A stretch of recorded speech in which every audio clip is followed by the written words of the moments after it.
Hi everyone, my name is Nisa ACP, so welcome back to my channel. Full disclosure, I am not in an amazing, fantastic, awesome, super sparkly, sexy little mood right now. For a couple of reasons. Number one, I don't look as good in this shirt as I thought I would. Number two, it is too hot in my room. My radiator is right here underneath my desk. It is a fire hazard. Don't tell my leasing company. And it's too hot for my little body, for my for my teeny tiny live petite little body. My pictures are peeling off the walls, and so I'm taping them back down, and I know that this is only gonna last temporarily because nothing can ever be permanent in this stupid baka life of mine. I can't get too close to the camera because if I do, I get, Probably worst of all though is I'm watching what I consider to be a not well-crafted video essay about a TV show I watched right now. And it's not even a show that I particularly care about. And I'm beating around the bush because it's kind of an embarrassing show to watch. And I don't think that the person making the video essay is very knowledgeable about writing. I'm watching a video essay about that show Has Been Hotel right now. But I feel comfortable mentioning that, and mentioning that I don't like the video essay I'm watching because the show is so divisive and there are so many hundreds and hundreds of video essays that exist on sort of a sliding scale of anger on YouTube that there's no possible way you would ever know whose video I was talking about. Wouldn't it be so funny if my computer was in screen and you could see?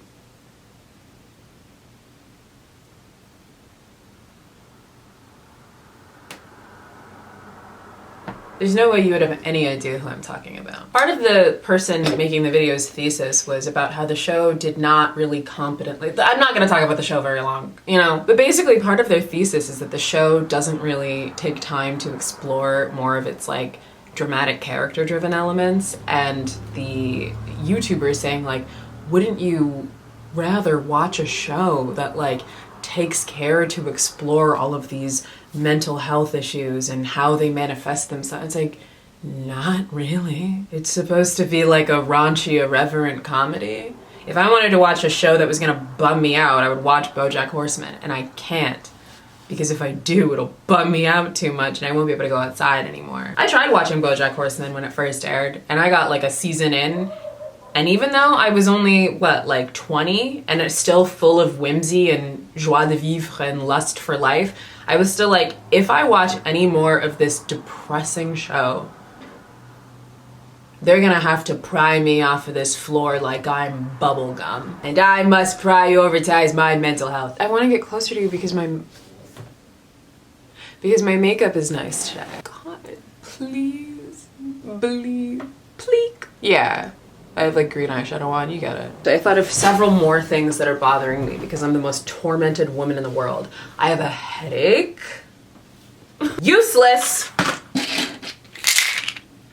Useless-er. One of my good friends who I talk about movies with a lot just watched the movie Emilia Perez, which is nominated for like every Oscar. And I watched it a couple of weeks ago and I told her about it and I was like, gird your loins, girl. It is one of the worst movies that's ever been constructed. And it's certainly one of the worst movies to come out of France. And so she watched it like 2 nights ago and she's texting me about it. So now I have to remember the movie myself. I'd like to know about sex change operation. I see. Shit, get out of my head. Akira! Ah! What else? I'm making fruit leather right now out of a bag of mandarin oranges I bought. I had 4 of them and they weren't good. And so I'm writing off the, what? I don't want to talk about Emilia Perez. Get out of here. I had 4 of the mandarins, they weren't good. I wrote off the entire bag. And whenever I have fruit that's not ideal, it's like, okay, into the leather machine, my dehydrator. And I make fruit leather out of it, so I'm not wasting the fruit. And honestly, it lets me sort of flex. It lets me flex my creative food, culinary, that's the word, my culinary muscles a little bit. So it's fun. I think I may have flexed a little bit too hard this time. I think my culinary muscles are strained. When I make fruit leather, which I do semi-frequently because I love eating it and my dehydrator was really expensive and I like to make sure my mother's money isn't wasted. Baby. I'm a baby and I love my mommy so much. She's my best friend. I chop up whatever fruit I'm using, or in this case I just peeled and separated the mandarins because they're gonna dissolve in the pot. Getting ahead of myself, sorry. I get a big pot and I use the same pot every time because it's large and fruit retains a lot of volume, obviously, until it's cooked down a bit.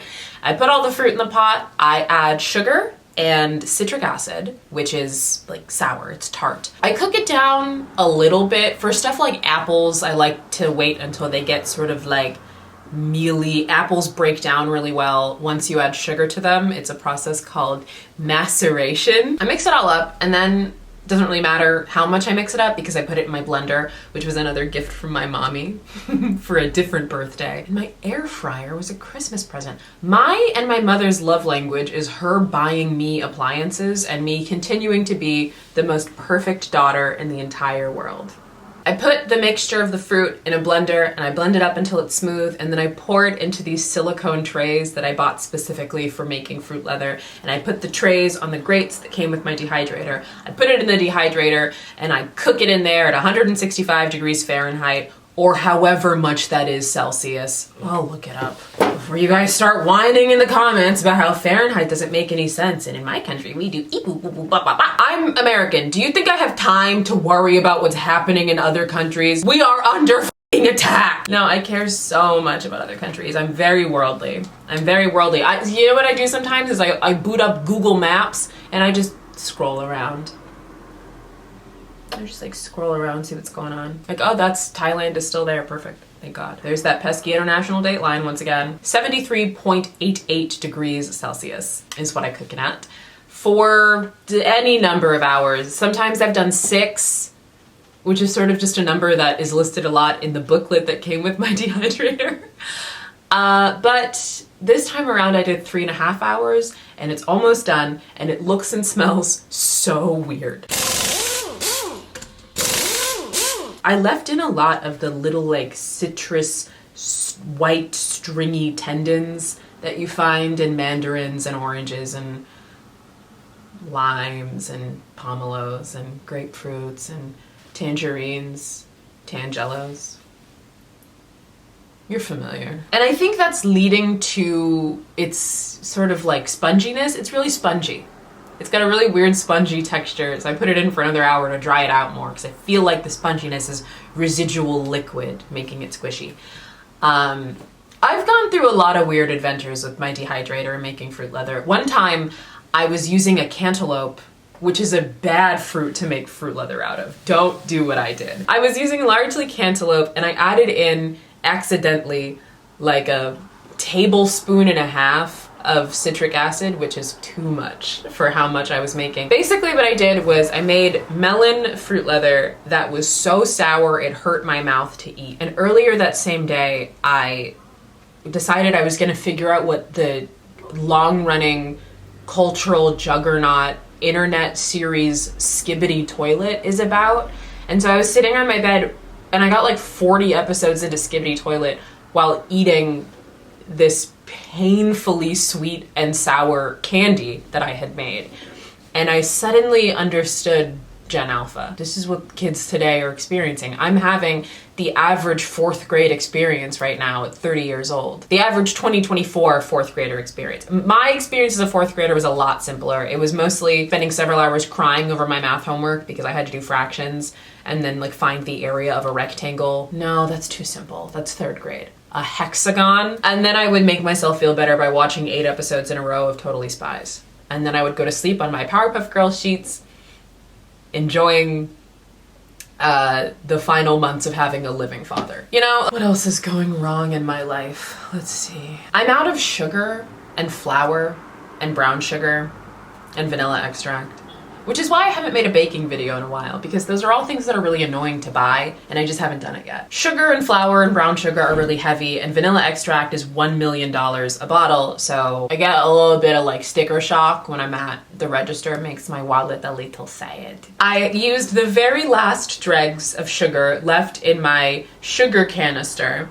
which amounted to maybe like a 1/4 teaspoon of sugar for, I want to make this clear, 2 Granny Smith apples, which I put in for texture and also because I love apples. And apples are really great with fruit leather because they have a natural tartness to them. So 2 full-sized adult Granny Smith apples, you know, elder Granny Smith, MILF apples, GILF apples, if you will, and 12 mandarins.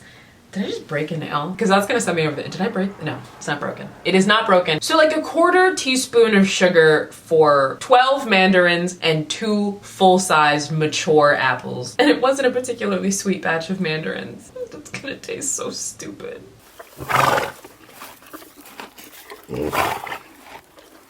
How are you guys doing? Are you guys suffering like I am?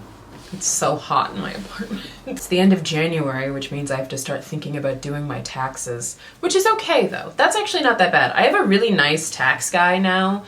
I no longer have to go through the humiliation ritual of physically going to an H&R Block and being condescended to by the people that work there.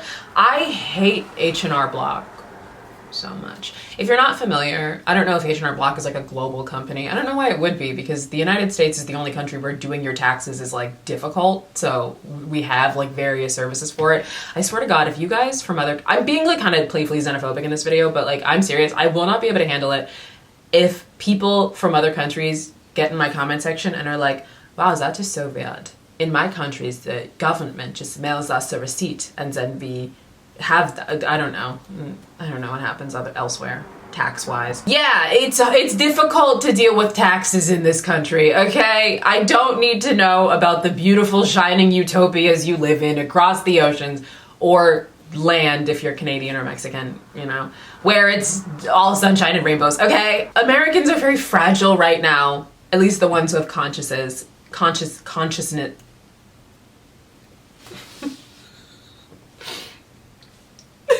You know, like, we're having a time, okay? Please. I didn't vote for him. I wrote in Hatsune Miku like a good Christian, you know? Like, this isn't my fucking fault. I'm like having a meltdown. Literally, it's so hot.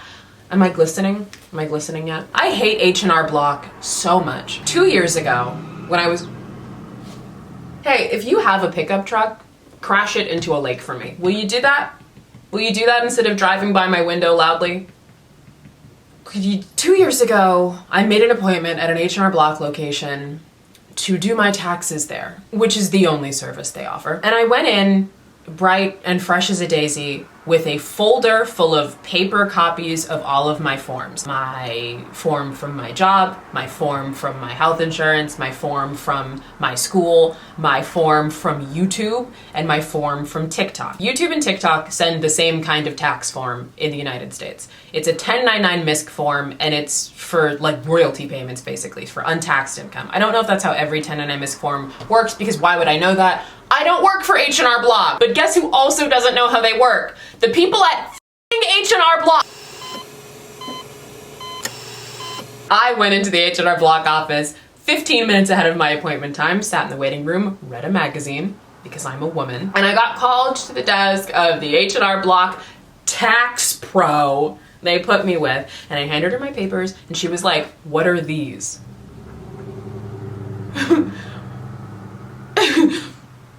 Holding up my 1099 MISC forms, and I was like, oh, I do freelance stuff, which is how I described internet stuff that I do. I do freelance internet stuff online, and these are the tax forms I get from TikTok and Google. And she was like, oh, I don't know how to report these. Hey girl, what are you talking about? How? She's like, yeah, I don't know how to report these on your taxes, and I don't want to like mess up your taxes. And I'm like, well, God forbid. I would also love for you not to mess up my taxes. I've never been audited by the IRS, and I would love to keep that streak going. I'm just sitting there like trying to be so nice in my little like, I was wearing a bright green trench coat because it was springtime, and I looked very professional, and I was like, oh, okay. You're like not sure? She's like, yeah, I don't really know where to like put these in or how to report this income. I would also like to point out that the previous year, I did do my taxes myself on H&R Block's website, and I posted a series of TikTok stories going through the process of doing my taxes by myself. And I will post them here so you know the anguish that I went through. I'm doing my taxes right now. I am so close to ending it all, bitch. I have to pay the government so much fucking money! Did your health insurance meet Massachusetts minimum credible coverage requirements? Why would I know that? Why would I just know that? What? If you're an adult whose parents do your taxes for you, cherish them! Cherish them! I'm in hell!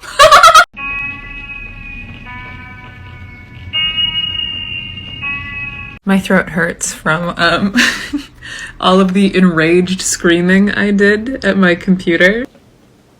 So like if I can figure it out, you, a person literally sitting behind a desk at H&R Block, can figure it out, girl! Just pull up the H&R Block website. It's so helpful. It's almost as helpful as TurboTax. I do my own taxes all the time. I've done my own taxes since like 2019. It's awful. I hate it so much. Like, did I say I do it all the time? Like it's an activity and not a punishment from my government that hates me. So she's like, here's what I'm gonna do for you.